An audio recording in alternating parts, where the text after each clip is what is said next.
साथियों, जय किसान।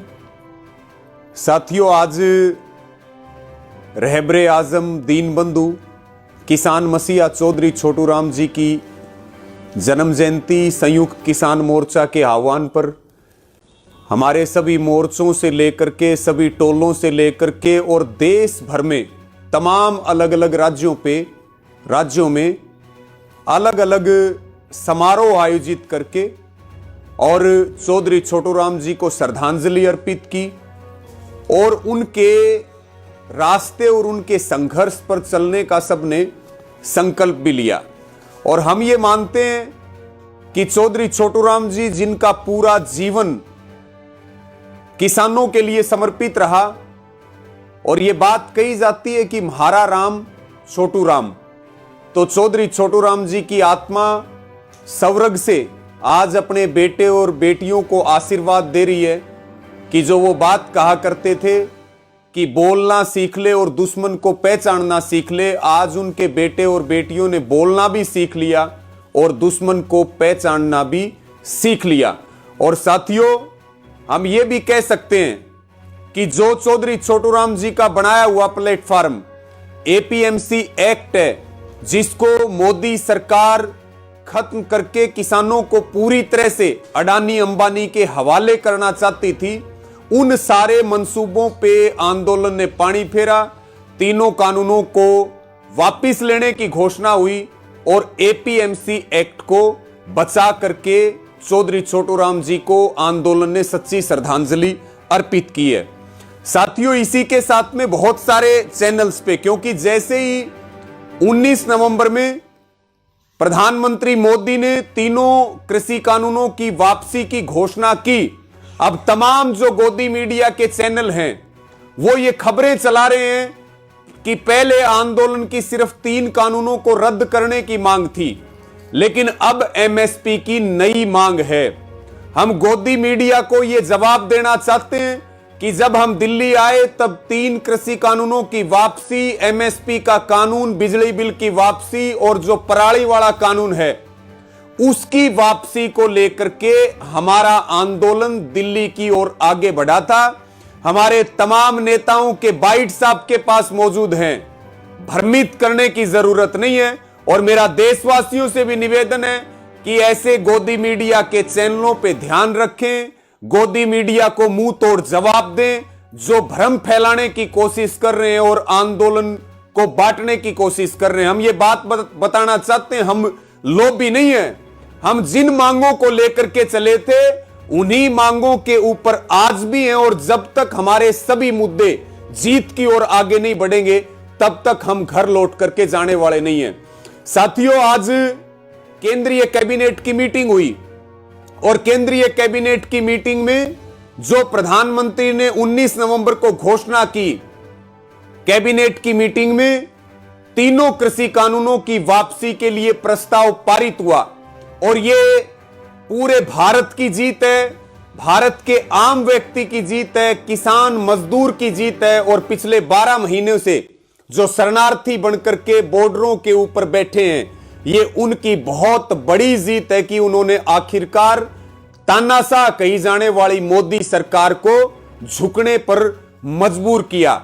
लेकिन इसी के साथ में अब जो आगामी शीतकालीन सत्र है उसमें तीनों कृषि कानूनों की वापसी की प्रक्रिया शुरू होगी, जो प्रधानमंत्री ने अपने संबोधन में कहा और जो आज की कैबिनेट मीटिंग में निकल करके आया। लेकिन आज की कैबिनेट मीटिंग में 2-3 और मुख्य बातें हैं जो आपके साथ साझा करना चाहते हैं। एक तो जो हमारा बिजली बिल का मुद्दा है, अब जो संसद का शीतकालीन सत्र है उसमें बिजली विधेयक सरकार पेश कर रही है जिसका हम विरोध कर रहे हैं। और एक मत्स्य कानून मछुआरों के लिए, क्योंकि जो किसानों की नीति है सरकार की, उसके अनुसार मछुआरे भी किसान हैं। अब उनको लेकर के भी सरकार एक नया कानून संसद में लेकर के आ रही है शीतकालीन सत्र में, जिसको लेकर के जो मछुआरे हैं वो पहले से असमंजस में हैं।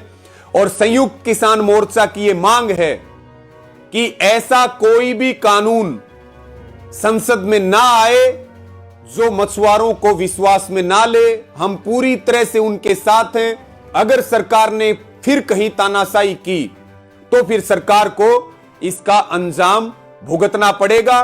जो खुला पत्र लिखा गया जिसमें हमारी 6 मांगे आंदोलन की बाकी हैं, उन मांगों के ऊपर आज की कैबिनेट की मीटिंग में कोई चर्चा नहीं हुई। चाहे वो एमएसपी का मुद्दा हो, चाहे बिजली बिल का मुद्दा हो, चाहे वो पॉल्यूशन कमीशन एक्ट का मुद्दा हो, चाहे वो मुकदमों की वापसी हो, शहीद परिवारों की आर्थिक मदद या नौकरी की बात हो, या केंद्रीय गृह राज्य मंत्री अजय मिश्र टेनी की बर्खास्तगी की बात हो। उन तमाम बातों पे जो संयुक्त किसान मोर्चा ने खुला पत्र लिखा उसके ऊपर कोई चर्चा नहीं हुई।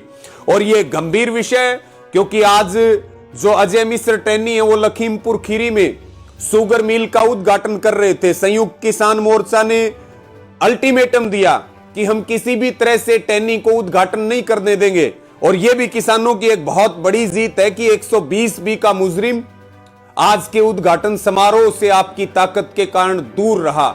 लेकिन जब भारत का गृह राज्य मंत्री लखीमपुर खीरी नरसंहार का मुख्य साजिश करता है, जब ऐसे व्यक्ति कानून संभालेंगे तो फिर देश में न्याय की उम्मीद किससे की जा सकती है और कानून किसके लिए काम करेगा, यह अपने आप में एक गंभीर मुद्दा है।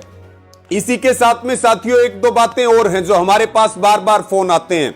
एक तो जो हमारे टोल फ्री हैं, अगर हम हरियाणा की बात करें या जिन राज्यों में टोल फ्री संयुक्त किसान मोर्चा के आह्वान पर चल रहा है, वो टोल फ्री अभी हमारे जारी रहेंगे, उन पे हमारे धरने जारी रहेंगे जब तक आंदोलन की पूरी जीत नहीं होगी। क्योंकि अभी ये विश्राम की कोई घोषणा नहीं हुई है।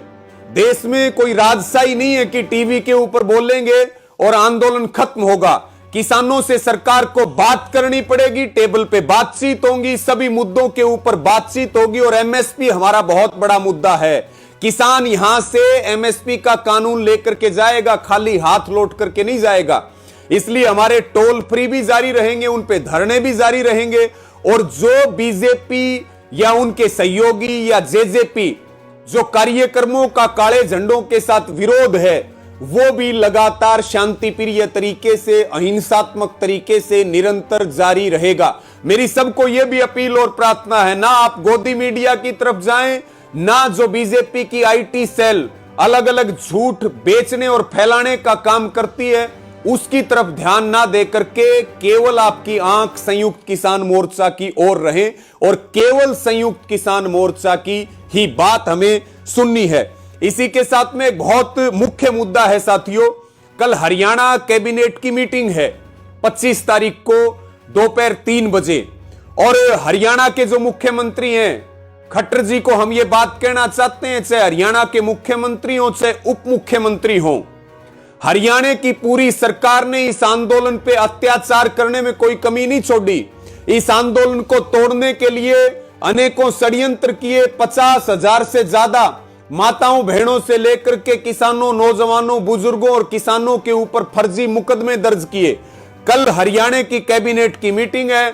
हरियाणा के मुख्यमंत्री को हम ये बात कहना चाहते हैं कि आप पहले ही सारी हदें पार कर चुके हैं। अब जब आपके मुखिया है वो घुटनों पर आकर के माफी मांग करके 3 कृषि कानूनों को वापस लेने की घोषणा कर चुके हैं, तो हमारा आपसे निवेदन है कि आप तत्काल प्रभाव से जो 50,000 से ज्यादा लोगों पे हरियाणा में आपने मुकदमे दर्ज किए हैं, उनको कल की कैबिनेट की मीटिंग में वापस लेने की घोषणा करें। और जो बार बार हमने आपको चेतावनी देते हुए जो बात कही है कि हरियाणा के सभी शहीद किसानों को कम से कम 1 करोड़ रुपए की आर्थिक सहायता और उनके परिवार को एक सरकारी नौकरी और हरियाणा में शहीद स्मारक बनाने की घोषणा सरकार करे। क्योंकि जैसे ही हम दिल्ली से निपटेंगे, यहां जीत दर्ज करेंगे, तो फिर खट्टर जी हम कोई घर लौट करके नहीं जाने वाले हैं। फिर आपके साथ भी हिसाब किताब किया जाएगा सारी मांगों को लेकर के। और 2 बड़े मुद्दे हैं।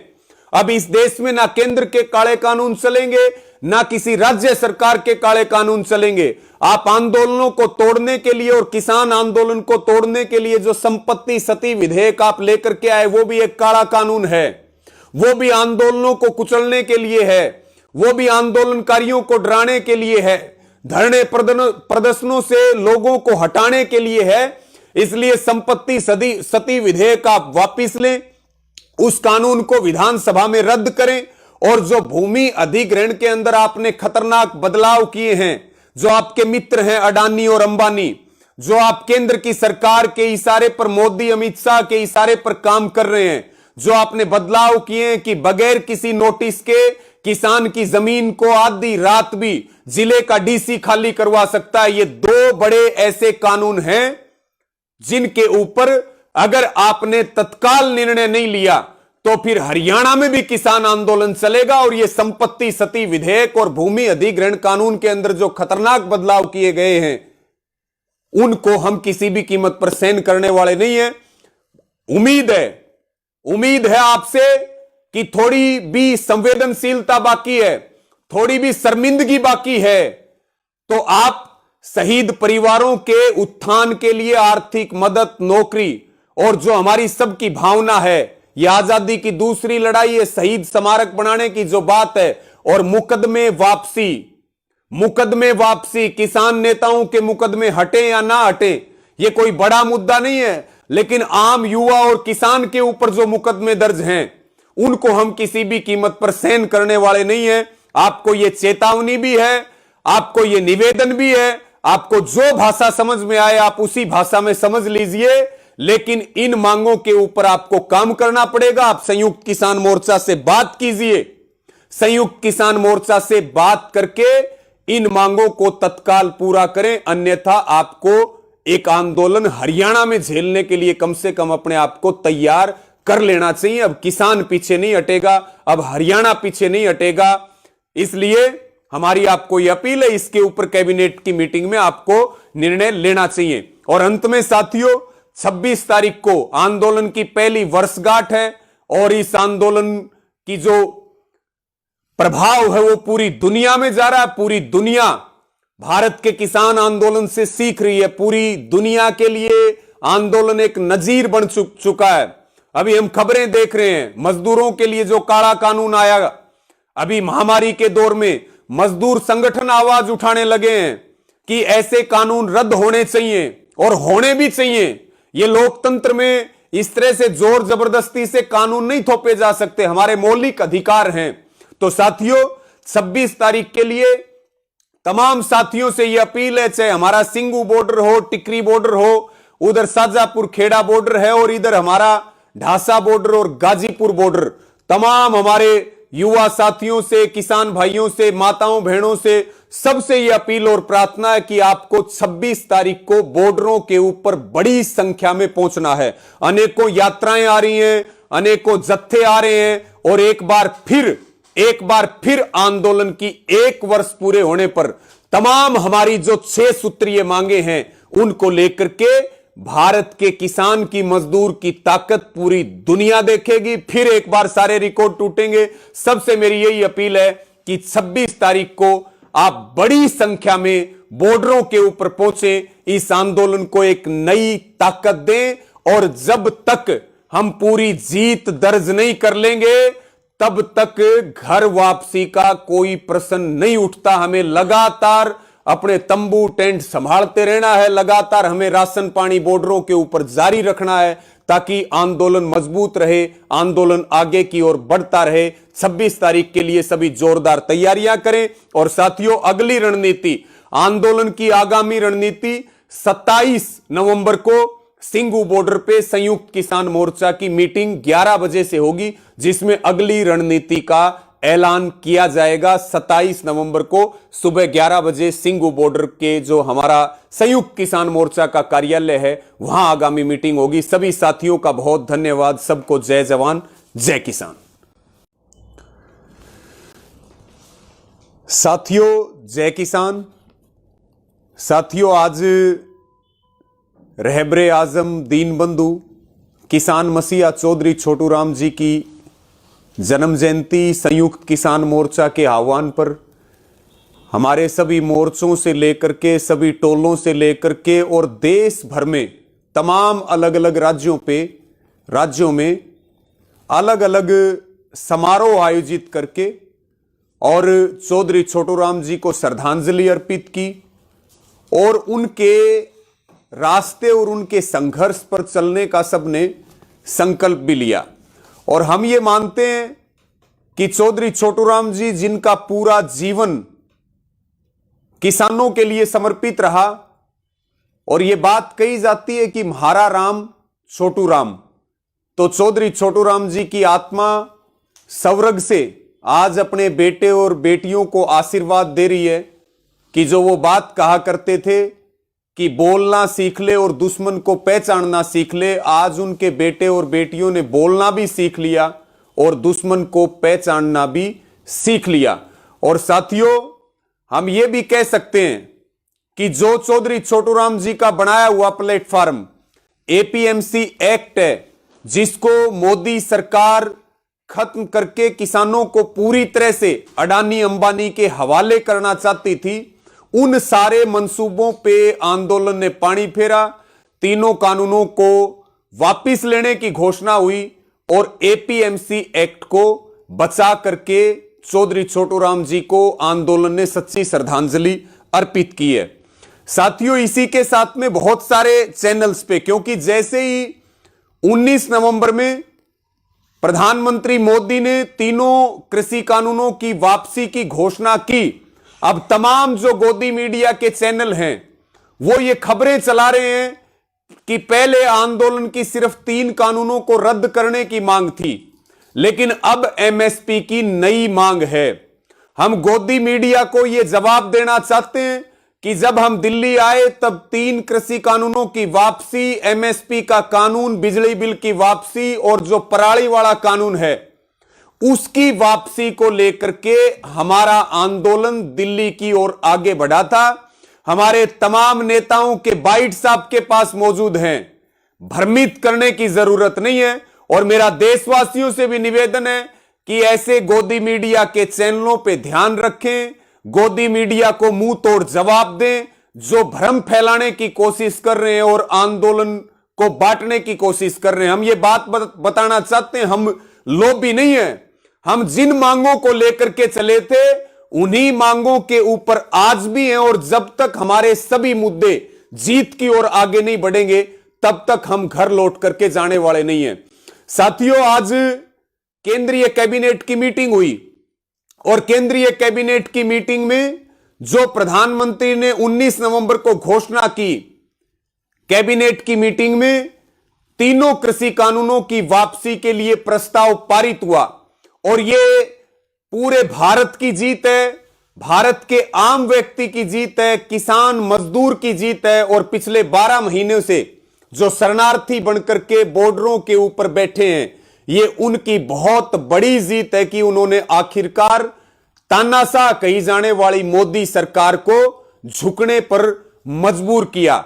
लेकिन इसी के साथ में अब जो आगामी शीतकालीन सत्र है उसमें तीनों कृषि कानूनों की वापसी की प्रक्रिया शुरू होगी, जो प्रधानमंत्री ने अपने संबोधन में कहा और जो आज की कैबिनेट मीटिंग में निकल करके आया। लेकिन आज की कैबिनेट मीटिंग में 2-3 और मुख्य बातें हैं जो आपके साथ साझा करना चाहते हैं। एक तो जो हमारा बिजली बिल का मुद्दा है, अब जो संसद का शीतकालीन सत्र है उसमें बिजली विधेयक सरकार पेश कर रही है जिसका हम विरोध कर रहे हैं। और एक मत्स्य कानून मछुआरों के लिए, क्योंकि जो किसानों की नीति है सरकार की उसके अनुसार मछुआरे भी किसान हैं, अब उनको लेकर के भी सरकार एक नया कानून संसद में लेकर के आ रही है शीतकालीन सत्र में, जिसको लेकर के जो मछुआरे हैं वो पहले से असमंजस में हैं। और संयुक्त किसान मोर्चा की यह मांग है कि ऐसा कोई भी कानून संसद में ना आए जो मछुआरों को विश्वास में ना ले। हम पूरी तरह से उनके साथ हैं। अगर सरकार ने फिर कहीं तानाशाही की तो फिर सरकार को इसका अंजाम भुगतना पड़ेगा। जो खुला पत्र लिखा गया जिसमें हमारी 6 मांगे आंदोलन की बाकी हैं, उन मांगों के ऊपर आज की कैबिनेट की मीटिंग में कोई चर्चा नहीं हुई, चाहे वो एमएसपी का मुद्दा हो, चाहे बिजली बिल का मुद्दा हो, चाहे वो पॉल्यूशन कमीशन एक्ट का मुद्दा हो, चाहे वो मुकदमों की वापसी हो, शहीद परिवारों की आर्थिक मदद या नौकरी की बात हो, या केंद्रीय आपकी ताकत के कारण दूर रहा।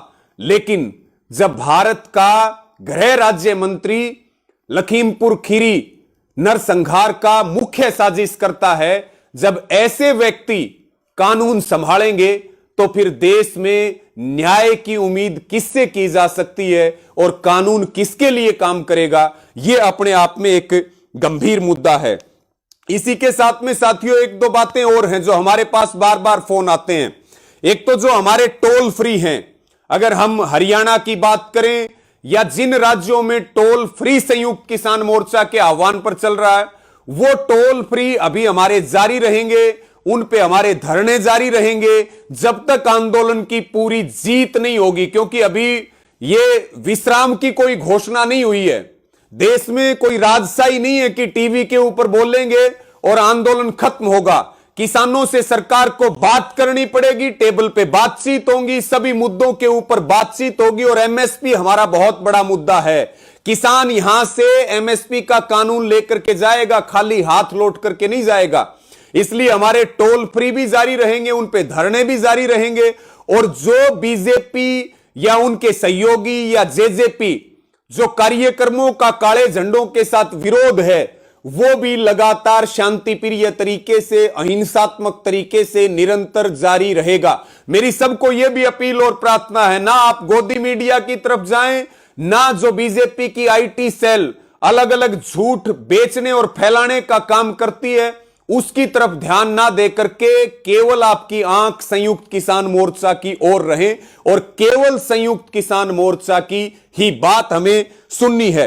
इसी के साथ में एक बहुत मुख्य मुद्दा है साथियों, कल हरियाणा कैबिनेट की मीटिंग है 25 तारीख को दोपहर 3 बजे और हरियाणा के जो मुख्यमंत्री हैं खट्टर जी को हम ये बात कहना चाहते हैं, चाहे हरियाणा के मुख्यमंत्री हो चाहे उप मुख्यमंत्री हो, हरियाणा की पूरी सरकार ने इस आंदोलन पे अत्याचार करने में कोई कमी नहीं छोड़ी। इस आंदोलन को तोड़ने के लिए अनेकों षड्यंत्र किए, 50,000 से ज्यादा माताओं बहनों से लेकर के किसानों, नौजवानों, बुजुर्गों और किसानों के ऊपर फर्जी मुकदमे दर्ज किए।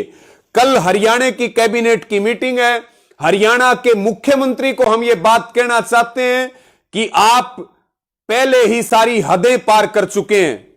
अब जब आपके मुखिया है वो घुटनों पर आकर के माफी मांग करके 3 कृषि कानूनों को वापस लेने की घोषणा कर चुके हैं, तो हमारा आपसे निवेदन है कि आप तत्काल प्रभाव से जो 50,000 से ज्यादा लोगों पे हरियाणा में आपने मुकदमे दर्ज किए हैं, उनको कल की कैबिनेट की मीटिंग में वापस लेने की घोषणा करें। और जो बार बार हमने आपको चेतावनी देते हुए जो बात कही है कि हरियाणा के सभी शहीद किसानों को कम से कम 1 करोड़ रुपए की आर्थिक सहायता और उनके परिवार को एक सरकारी नौकरी और हरियाणा में शहीद स्मारक बनाने की घोषणा सरकार करे। क्योंकि जैसे ही हम दिल्ली से निपटेंगे, यहां जीत दर्ज करेंगे, तो फिर खट्टर जी हम कोई घर लौट करके नहीं जाने वाले हैं, फिर आपके साथ भी हिसाब किताब किया जाएगा सारी मांगों को लेकर के। और 2 बड़े मुद्दे हैं, अब इस देश में ना केंद्र के काले कानून चलेंगे, ना किसी राज्य सरकार के काले कानून चलेंगे। आप आंदोलनों को तोड़ने के लिए और किसान आंदोलन को तोड़ने के लिए जो संपत्ति सती विधेयक आप लेकर के आए, वो भी एक काला कानून है, वो भी आंदोलनों को कुचलने के लिए है, वो भी आंदोलनकारियों को डराने के लिए है, धरने प्रदर्शनों से लोगों को हटाने के लिए है। इसलिए संपत्ति सती विधेयक आप वापिस लें, उस कानून को विधानसभा में रद्द करें और जो भूमि अधिग्रहण के अंदर आपने खतरनाक बदलाव किए हैं, जो आपके मित्र हैं अडानी और अंबानी, जो आप केंद्र की सरकार के इशारे पर, मोदी अमित शाह के इशारे पर काम कर रहे हैं, जो आपने बदलाव किए हैं कि बगैर किसी नोटिस के किसान की जमीन को आधी रात भी जिले का डीसी खाली करवा सकता है। ये 2 बड़े ऐसे कानून हैं जिनके ऊपर अगर आपने तत्काल निर्णय नहीं लिया तो फिर हरियाणा में भी किसान आंदोलन चलेगा और ये संपत्ति सती विधेयक और भूमि अधिग्रहण कानून के अंदर जो खतरनाक बदलाव किए गए हैं, उनको हम किसी भी कीमत पर सहन करने वाले नहीं है। उम्मीद है आपसे कि थोड़ी भी संवेदनशीलता बाकी है, थोड़ी भी शर्मिंदगी बाकी है, तो आप शहीद परिवारों के उत्थान के लिए आर्थिक मदद, नौकरी और जो हमारी सबकी भावना है, ये आजादी की दूसरी लड़ाई है, शहीद स्मारक बनाने की जो बात है, और मुकदमे वापसी, किसान नेताओं के मुकदमे हटे या ना हटे, ये कोई बड़ा मुद्दा नहीं है, लेकिन आम युवा और किसान के ऊपर जो मुकदमे दर्ज हैं उनको हम किसी भी कीमत पर सहन करने वाले नहीं है। आपको ये चेतावनी भी है, आपको ये निवेदन भी है, आपको जो भाषा समझ में आए आप उसी भाषा में समझ लीजिए, लेकिन इन मांगों के ऊपर आपको काम करना पड़ेगा। आप संयुक्त किसान मोर्चा से बात कीजिए, संयुक्त किसान मोर्चा से बात करके इन मांगों को तत्काल पूरा करें, अन्यथा आपको एक आंदोलन हरियाणा में झेलने के लिए कम से कम अपने आप को तैयार कर लेना चाहिए। अब किसान पीछे नहीं हटेगा, अब हरियाणा पीछे नहीं हटेगा, इसलिए हमारी आपको यह अपील है, इसके ऊपर कैबिनेट की मीटिंग में आपको निर्णय लेना चाहिए। और अंत में साथियों, 26 तारीख को आंदोलन की पहली वर्षगांठ है और इस आंदोलन की जो प्रभाव है वो पूरी दुनिया में जा रहा है। पूरी दुनिया भारत के किसान आंदोलन से सीख रही है, पूरी दुनिया के लिए आंदोलन एक नजीर बन चुका है। अभी हम खबरें देख रहे हैं, मजदूरों के लिए जो काला कानून आया, अभी महामारी के दौर में मजदूर संगठन आवाज उठाने लगे हैं कि ऐसे कानून रद्द होने चाहिए और होने भी चाहिए। ये लोकतंत्र में इस तरह से जोर जबरदस्ती से कानून नहीं थोपे जा सकते, हमारे मौलिक अधिकार हैं। तो साथियों, 26 तारीख के लिए तमाम साथियों से यह अपील है, चाहे हमारा सिंगू बॉर्डर हो, टिकरी बॉर्डर हो, उधर शाजापुर खेड़ा बॉर्डर है, और इधर हमारा ढासा बॉर्डर और गाजीपुर बॉर्डर, तमाम हमारे युवा साथियों से, किसान भाइयों से, माताओं बहनों से, सबसे यह अपील और प्रार्थना है कि आपको 26 तारीख को बॉर्डरों के ऊपर बड़ी संख्या में पहुंचना है। अनेकों यात्राएं आ रही हैं, अनेकों जत्थे आ रहे हैं, और एक बार फिर आंदोलन की 1 वर्ष पूरे होने पर तमाम हमारी जो 6 सूत्रीय मांगे हैं उनको लेकर के भारत के किसान की, मजदूर की ताकत पूरी दुनिया देखेगी। फिर एक बार सारे रिकॉर्ड टूटेंगे। सबसे मेरी यही अपील है कि 26 तारीख को आप बड़ी संख्या में बॉर्डरों के ऊपर पहुंचे, इस आंदोलन को एक नई ताकत दें, और जब तक हम पूरी जीत दर्ज नहीं कर लेंगे तब तक घर वापसी का कोई प्रश्न नहीं उठता। हमें लगातार अपने तंबू टेंट संभालते रहना है, लगातार हमें राशन पानी बॉर्डरों के ऊपर जारी रखना है, ताकि आंदोलन मजबूत रहे, आंदोलन आगे की ओर बढ़ता रहे। 26 तारीख के लिए सभी जोरदार तैयारियां करें। और साथियों, अगली रणनीति, आंदोलन की आगामी रणनीति 27 नवंबर को सिंगू बॉर्डर पे संयुक्त किसान मोर्चा की मीटिंग 11 बजे से होगी, जिसमें अगली रणनीति का ऐलान किया जाएगा। 27 नवंबर को सुबह 11 बजे सिंगू बॉर्डर के जो हमारा संयुक्त किसान मोर्चा का कार्यालय है वहां आगामी मीटिंग होगी। सभी साथियों का बहुत धन्यवाद। सबको जय जवान, जय किसान।